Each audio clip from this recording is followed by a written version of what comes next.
Bonjour à tous et bienvenue dans Parlons Placement, votre émission pendant une demi-heure en direct, pendant laquelle je vous invite à nous poser toutes vos questions. Dernière séquence de cette année 2019, une année riche à tous les points de vue. On va entamer une nouvelle saison en 2020 et justement c'est l'occasion de ce numéro de faire un petit peu un bilan et d'ouvrir des perspectives sur la saison qui va s'ouvrir. On s'intéressera bien sûr au placement financier en bourse, où faut-il investir en 2020. On s'intéressera aussi au placement au sens large, votre patrimoine et votre épargne, comment essayer de la faire travailler un petit peu en 2020. Et puis une nouvelle thématique, les club deals immobiliers, une nouvelle thématique qu'on n'a encore jamais eu l'occasion de traiter dans cette émission. Et donc on sera ravi d'accueillir un représentant de Mata Capital pour nous expliquer comment ça marche. C'est Parlons Placement, ça commence tout de suite.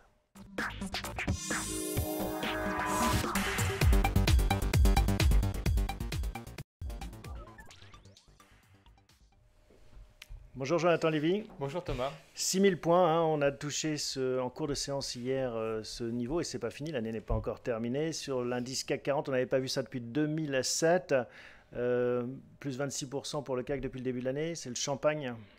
Oui, effectivement, c'est la fête sur les marchés. Tout le monde a revêtu ses lunettes roses sur les marchés. On voit la vie en rose. Il y a quelques mois, cet été, au mois d'août, on la voyait en noir. Et si on se projette un peu plus en arrière, fin 2018, on voyait du noir sur les marchés. Il faut dire que les signaux sont plutôt au vert. En effet, on s'achemine vers un deal entre la Chine et les États-Unis d'un point de vue commercial. Boris Johnson a été élu, ce qui semble clarifier la situation du Brexit. Et puis on a une nouvelle patronne à la BCE, Christine Lagarde, qui a dit qu'elle serait finalement assez pragmatique et politique. Oui, si on pouvait résumer, on dirait finalement l'économie n'allait pas trop mal, c'est la politique qui posait problème, ou les politiques, ou le politique qui posait problème. Or, en cette fin d'année 2019, effectivement, on voit que les sujets politiques les problèmes politiques sont en voie de se résoudre. Le Brexit, on avait peur du Brexit dur, on voit bien que finalement on n'aura pas de Brexit dur, on aura un accord, probablement celui qui a été négocié entre Boris Johnson et l'Union européenne avant les élections. Et puis surtout, vous avez parlé de la guerre commerciale entre les États-Unis et la Chine. Ils ont enfin annoncé qu'un accord a été trouvé, il n'a pas encore été signé. On peut supposer quand même qu'il va être signé en début d'année prochaine. Donc les marchés, en tout cas price, maintenant c'est vraiment dans les cours. Le fait qu'il y a que la guerre commerciale est partiellement résolue, qu'en tout cas l'accord de phase 1 est quasiment signé. Et ça va apporter beaucoup de sérénité sur les marchés, beaucoup de sérénité auprès des investisseurs et beaucoup de sérénité auprès des entreprises qui ont été très touchées par la guerre commerciale depuis 2 ans maintenant. Oui, jusqu'au prochain tweet de Donald Trump. Enfin, encore que, il y a des élections américaines qui se profilent et c'est aussi son intérêt de calmer peut-être le jeu et de faire en sorte que le moral financier à Wall Street soit au beau fixe. Oui, tout à fait. C'est comme avant les municipales, on arrête de faire des grands travaux dans les villes. J'allais dire des bêtises. Donald Trump n'a pas intérêt à lancer maintenant une vague de négociations importante avec la Chine. Donc si effectivement il observe cette période de calme, ça sera favorable pour la bourse et on pense qu'il a ça en tête. Il voudrait probablement avoir un Dow Jones qui se porte bien juste avant les élections. Donc 2020 a de bonnes chances de bien se présenter de ce point de vue. On risque d'avoir moins de risques politiques, alors que d'habitude, les années électorales aux États-Unis, ce n'est pas des années très faciles pour les bourses parce qu'il y a de l'incertitude. Du côté de Trump, on peut supposer que cette année, qui risque de se calmer de ce point de vue. Et en même temps, en novembre 2020, c'est encore loin, très loin. Il peut se passer beaucoup de choses. Oui. Est-ce que ça peut tenir comme ça? C'est pas un long fleuve tranquille, la bourse, on le sait. Non, alors, il y a quand même un certain nombre de risques devant nous. D'abord, ce que j'appelle le risque Trump. Nous, on suppose qu'il ne va pas lancer les négociations de la phase 2 avant les élections, mais on ne sait pas ce qui va lui passer par la tête. Si ça l'arrange du point de vue électoral, peut-être qu'il va finir par lancer des tweets et négocier avec les Chinois. Et là, les Chinois vont se durcir. Et de nouveau, on va rentrer dans une phase de tension. Et pour la bourse, ce sera défavorable. Un deuxième risque que je vois également, c'est le risque politique aux États-Unis. Trump n'a pas encore gagné les élections. Les démocrates peuvent gagner les élections. Or, on dit toujours que les républicains, c'est bon pour la bourse, les démocrates, c'est bon pour l'économie. Si c'est les démocrates qui passent en tête dans les sondages, ce ne sera pas bon pour la bourse. Il risque d'avoir de la volatilité sur les marchés à ce moment-là. Comment est-ce qu'on aborde alors cet enjeu 2020 d'un point de vue financier, d'un point de vue boursier? Alors, en ce moment, quand même, il y a une sorte d'alignement des planètes. On vient d'une période quand même agitée, 2018 et même 2019 a été agitée. Il y a eu des bonnes périodes et des mauvaises périodes qui se sont succédées avec les tweets de Trump. Là, on voit bien que ça va mieux, il y a plus de sérénité et donc il y a un peu de place encore pour une remontée des marchés dans les prochains mois. C'est pas trop tard quand vous avez des clients qui vous consultent, vous leur donnez ce conseil, vous dites oui, on peut y aller encore? Non, je pense qu'on a un alignement des planètes. On a d'un côté le risque politique qui s'est résorbé, pour l'instant en tout cas, qui va se calmer dans les prochains mois. Et de l'autre côté, on a les banques centrales qui avaient agi il y a un an parce que le risque politique avait monté. Donc pour se prémunir contre ce risque politique, elles avaient baissé les taux d'intérêt. Là, maintenant que le risque politique s'est en partie résorbé, elles n'ont pas dit qu'elles allaient remonter les taux d'intérêt. Elles ne reviennent pas au niveau où elles étaient il y a un an. La Fed a dit qu'elle allait suspendre sa politique pendant un an à peu près. Donc l'année 2020, sur le plan monétaire, va être bon. Et économiquement, les chiffres sont plutôt pas mal, sont réorientés. Donc il y a une phase d'accélération de la croissance avec une politique monétaire inchangée, favorable. Donc c'est plutôt bon pour les actions en ce moment, pour quelques mois en tout cas. Sur toute l'année 2020, je ne sais pas, mais en tout cas pendant 6 mois, il y a une bonne dynamique actuellement. Alors la question d'après, c'est on achète, mais on achète quoi et où? Alors on achète quoi et on achète où, effectivement? Si on regarde les États-Unis ont beaucoup monté au cours de ces dernières années et pas simplement en 2019. Et le marché paraît vraiment très cher. Il est cher d'un point de vue historique. Il y a un seul niveau qui est plus cher que celui qu'on voit actuellement, c'est la bulle Internet des années 2000. On n'est pas au niveau de la bulle Internet, donc il n'y a pas de bulle sur les marchés. Mais il est cher pour autant. Il n'est pas spéculatif, mais il est cher. Donc on n'a pas tellement envie d'acheter les marchés américains, les actions américaines. En même temps, on se disait ça un peu aussi l'année dernière, hein. C'était déjà un peu plus cher que l'Europe. Il y a toujours une prime américaine et ce qui est cher peut devenir encore plus cher. Mais finalement, sur 2019, le CAC 40 a plus progressé que le Dow Jones. Donc on a eu raison de dire qu'il valait mieux acheter l'Europe en 2019 que les États-Unis. Je pense que ça reste vrai pour 2020. Il vaut mieux acheter un marché qui est moins cher, il est correctement pricé, il n'est pas cher. Mais le marché le plus intéressant, c'est le marché émergent, la Chine par exemple. Là, les valorisations sont vraiment beaucoup plus basses. Or, ceux qui vont profiter en premier lieu de l'accord, c'est la Chine et probablement tous les pays voisins. L'Asie va profiter en fait de l'accélération de la croissance qu'on attend dans les prochains mois, dans les prochains trimestres. Alors comment est-ce qu'on fait pour jouer l'Asie ou la Chine? Alors c'est compliqué pour un particulier d'acheter des actions en Chine directement. D'ailleurs, vous savez qu'il n'y a que 4% de la bourse chinoise qui est détenue par des étrangers. On ne peut pas le faire seul, mais on peut le faire au travers des fonds qui sont vendus dans des contrats d'assurance vie en France pour bénéficier de la fiscalité de l'assurance vie notamment. Il y a des fonds qui jouent la Chine. On peut jouer la Chine en particulier, les actions chinoises. Je pense que c'est un bon investissement actuellement. Et on peut jouer plus généralement les pays émergents et l'Asie aussi est une zone intéressante à jouer. Bon, donc c'est ça votre scénario 2020. On continue à investir en bourse et en particulier au travers de l'Asie, puis un peu l'Europe aussi. Oui, c'est plus privilégier les actions. Les obligations, je continue à dire qu'elles ne sont pas intéressantes. Les taux sont négatifs et ou à zéro et ils sont en train de remonter, donc c'est des moins-values en perspective. Les obligations d'entreprise sont très chères. Il y a un vrai risque sur les obligations d'entreprise. Donc je pense qu'il faut rester à l'écart de ces obligations d'entreprise. Il y a des fonds à échéance. Je pense qu'il faut rester à l'écart de ces fonds à échéance. Et puis enfin, sur les actions, sur quel secteur investir. Dans une phase de réaccélération de la croissance, il faut jouer l'inverse de l'année dernière. Il ne faut pas jouer la croissance, il faut jouer les cycliques, l'automobile par exemple, et également les bancaires qui profitent de la hausse des taux longs. Merci Jonathan pour ce bilan et ces perspectives 2020. On se retrouve l'année prochaine pour une nouvelle saison de Parlons Placement. Merci beaucoup. On enchaîne tout de suite avec une séquence consacrée au placement, mais au sens plus large, et à l'investissement de votre épargne, savoir ce qui rapporte et ce qui rapportera surtout en 2020.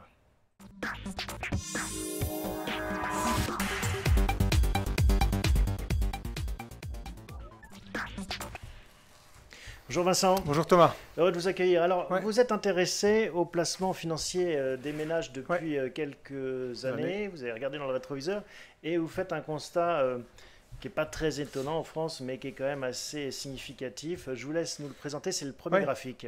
On a le tableau. Donc en fait, ce qu'on a remarqué, c'est qu'on a à peu près autant d'épargne, 1600 milliards aujourd'hui, qui est placé soit sur les comptes à vue, soit sur les livrets bancaires ou les dépôts bancaires rémunérés, mais qui ont une rémunération très faible actuellement. Donc la somme, en fait, de cette épargne, alors qu'on dit que l'assurance vie, c'est l'épargne préférée des Français, c'est le placement préféré des Français, on se rend compte en fait que cette épargne non seulement aujourd'hui ne rapporte rien, voire a un rendement réel négatif.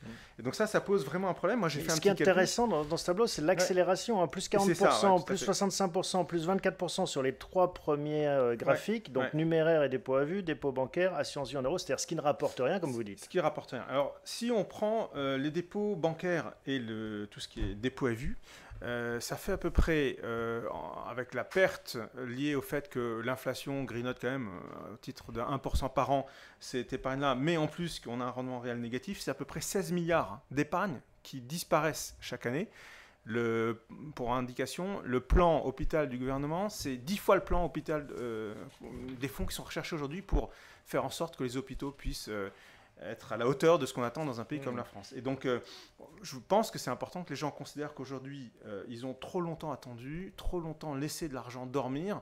Depuis cet été, on a des taux négatifs. Donc là, on voit bien qu'il y a urgence à s'occuper de son épargne. Bon, c'est toujours pareil, hein, c'est après coup qu'on se dit, mince, j'aurais dû plus investir en bourse. Mais on voit qu'en effet, c'est des tout petits montants, les actions cotées, alors que Oui, les actions cotées ont on beaucoup voit de les mal performances tout à fait. du CAC. On le voit. On voit aussi que tout ce qu'on appelle l'assurance vie en unité de compte progresse de 40% depuis 2014. Mais là aussi, on sait que une des solutions, un des enjeux justement en termes de retraite pour les Français, c'est d'aller vers les unités de compte. Et on voit que ça progresse quand même difficilement, en tout cas moins que la progression du cash qui ne rapporte rien.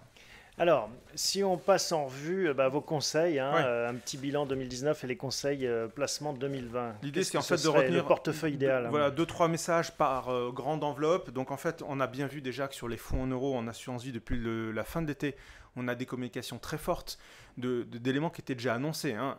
On a Generali notamment qui a annoncé ainsi que Swiss Life qu'ils n'allaient pas rémunérer au-delà de 1% leur D'ailleurs, contrat vous le dites d'assurance vie. encore plus clairement, vous dites les fonds euros sont morts. Ah oui, on le disait depuis un certain temps. De grands assureurs l'ont dit cet été, et on peut même considérer qu'avec un environnement de taux négatif actuellement depuis l'été, 1% déjà, c'est déjà bien payé. bien Ouais. payé.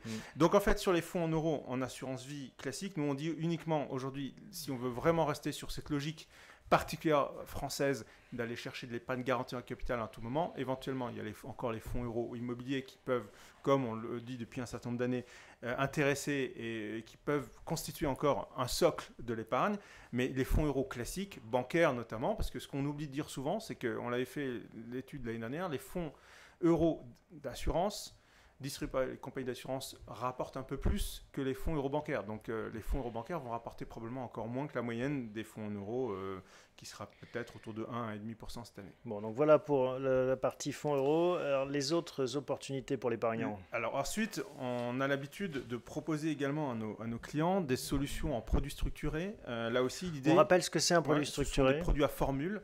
Donc ce sont des produits qui proposent non seulement d'investir sur des sous-jacents, qui peuvent être des sous-jacents indices ou des sous-jacents actions.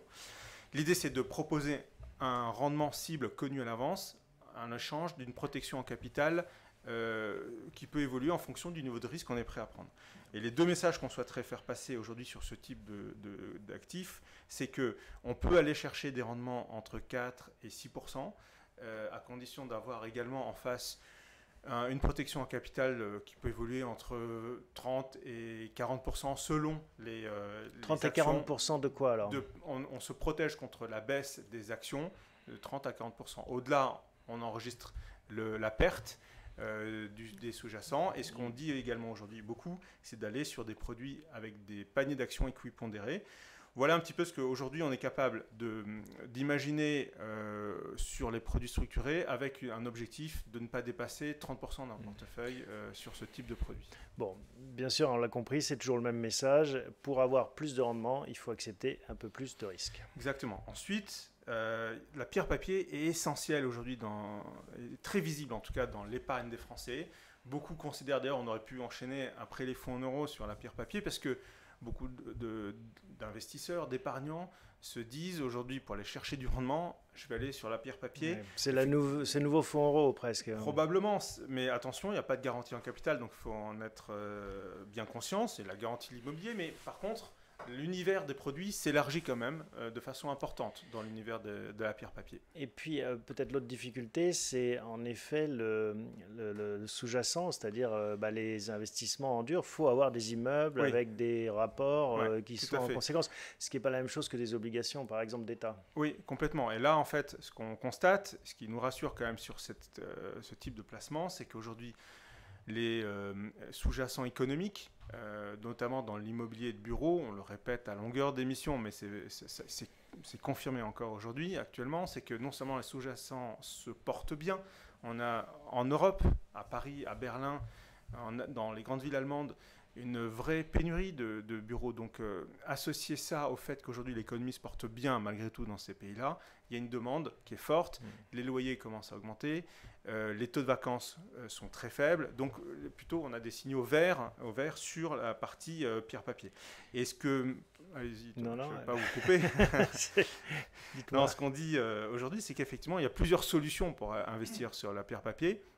Les gens connaissent bien les SCPI, mais en fait aujourd'hui on peut investir aussi à travers des fonds immobiliers qui sont les SCI, qui là permettent de diversifier encore plus et d'accéder plus facilement à cette épargne-là à travers l'assurance vie. Je renvoie à des épisodes précédents. En effet, on a fait quelques numéros sur ces produits.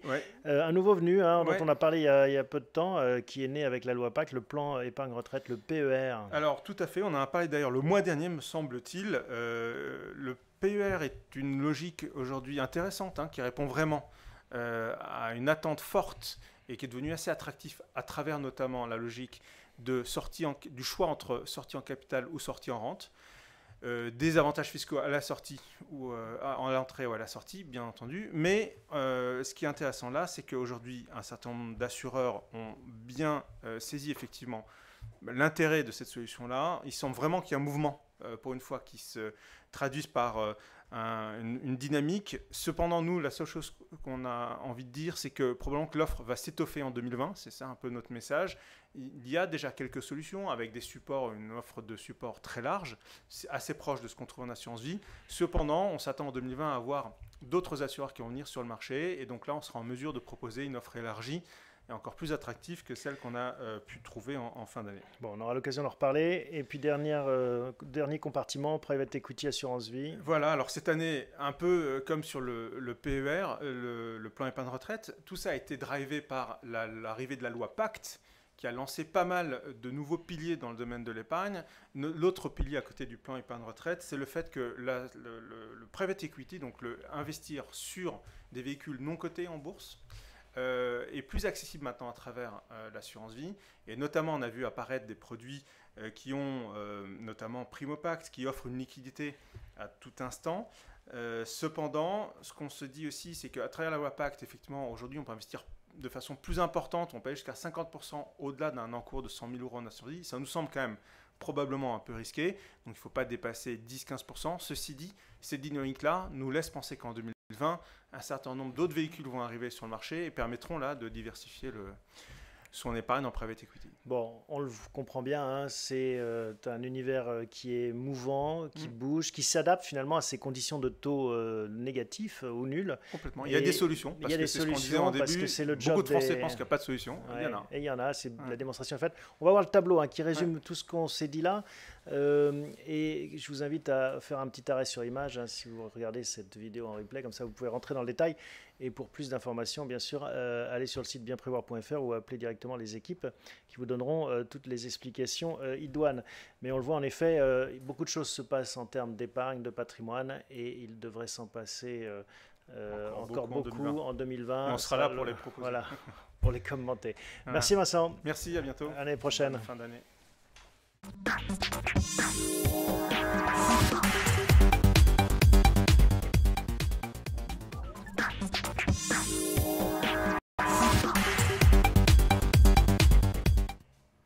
L'invité du mois s'appelle Jean-Baptiste Praca. Bonjour. Bonjour. Jean-Baptiste, vous êtes managing partner chez Mata Capital et on va parler avec vous aujourd'hui du club immobilier, du club deal immobilier.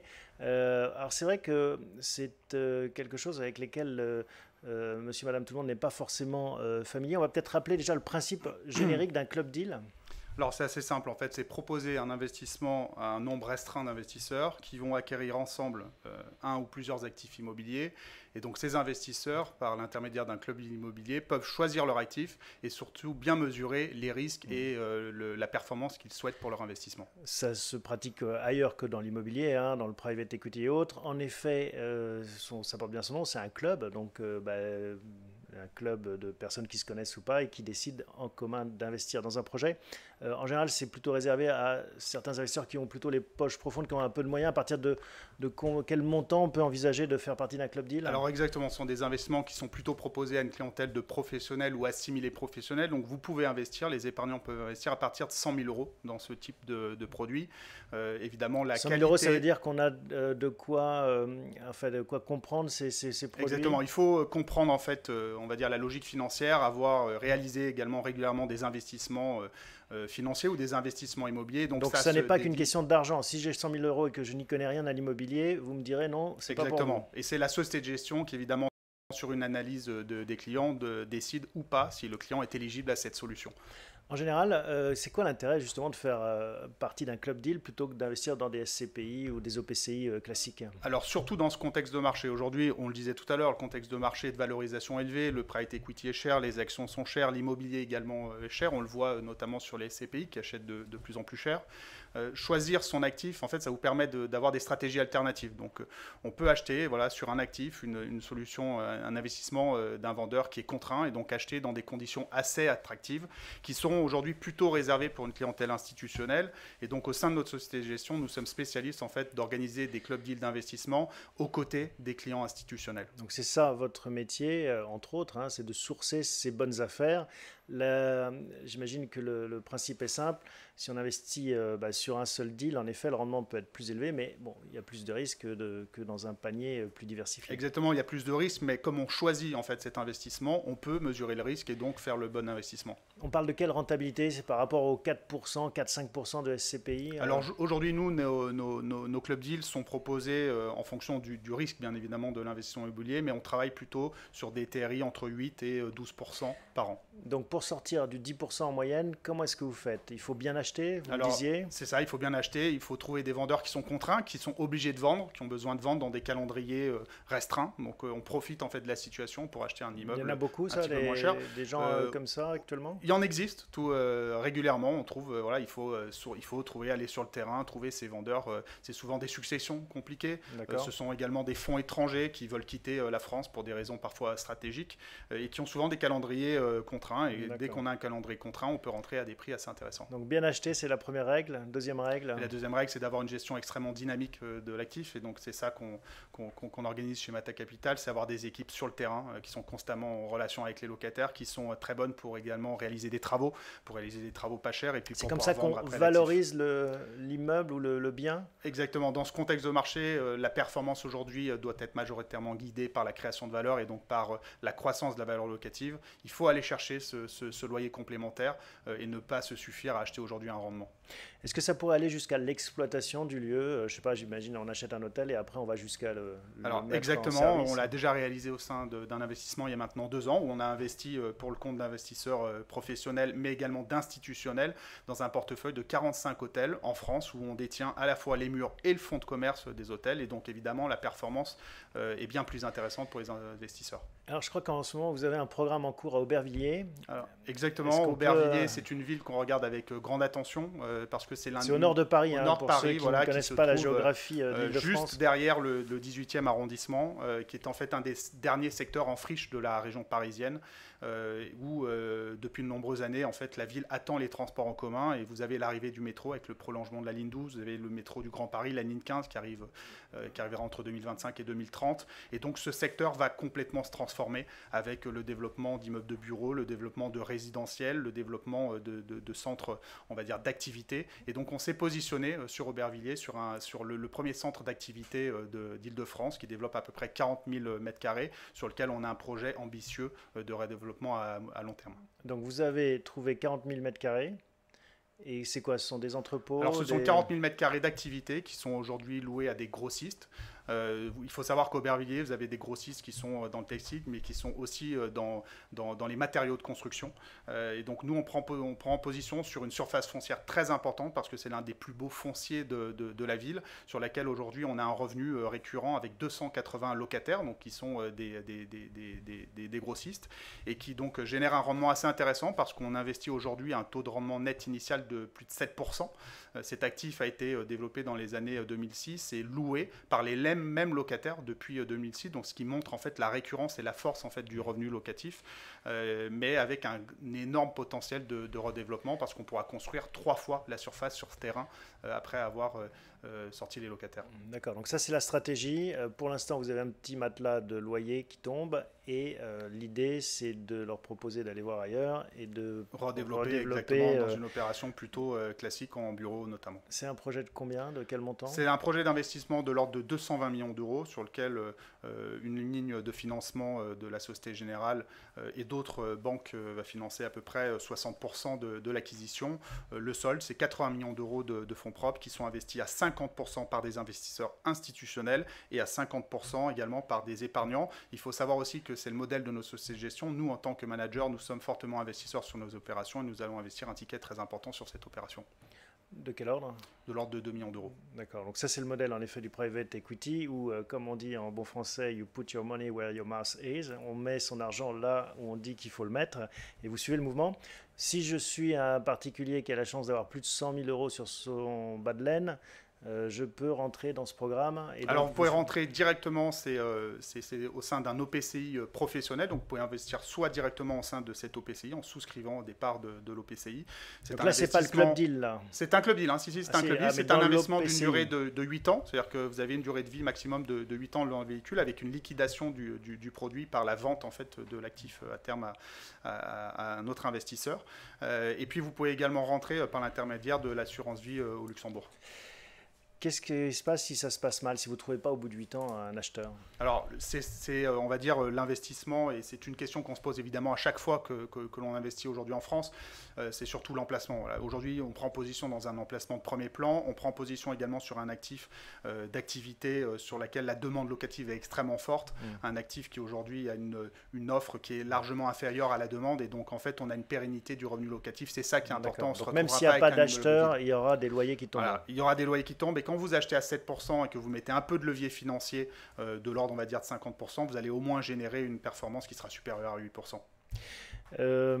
Un mot sur les frais, combien ça coûte, les frottements, hein, on sait que alors vous avez des frais qui sont de l'ordre de 5% à l'entrée et puis des frais de gestion annuels pour pouvoir permettre aux équipes de gérer qui sont de l'ordre de 1,5% par an sur la souscription. Et qui sont pris sur le loyer. Et qui sont pris évidemment sur le loyer parce que je le rappelle, l'immeuble est aujourd'hui loué à 98%. Donc ça c'est en dessous, les 7% qui restent c'est après déduction des frais de fonctionnement. Exactement. Bon, donc on l'a vu que ce n'était pas accessible à tous, hein. Il faut être qualifié, avoir un petit peu d'épargne, même beaucoup. Et on peut passer, vous le disiez, via le Luxembourg, via l'assurance vie luxembourgeoise. Exactement, par le système de FAS en fait, et donc avec plusieurs banques partenaires. Et donc je vous invite à appeler les équipes de bienprévoir.fr pour pouvoir trouver votre partenaire pour investir dans ce véhicule si vous intéresse. Absolument, et c'est un sujet qui leur plaît. Vous pouvez en effet les contacter via leur site, vous trouvez leurs coordonnées. Merci beaucoup Jean-Baptiste de nous avoir présenté le Club Deal Immobilier. C'est en effet un animal un petit peu rare mais intéressant qui permet, comme vous l'avez bien montré, de diversifier son épargne et d'aller chercher des rendements encore plus attractif que d'autres placements dans le même secteur. Merci beaucoup, bonne fin d'année à vous et puis vous viendrez nous raconter la suite de ce programme à Aubervilliers. Merci à vous tous de nous avoir suivis en 2019. On se retrouve pour une nouvelle saison dès 2020. À bientôt.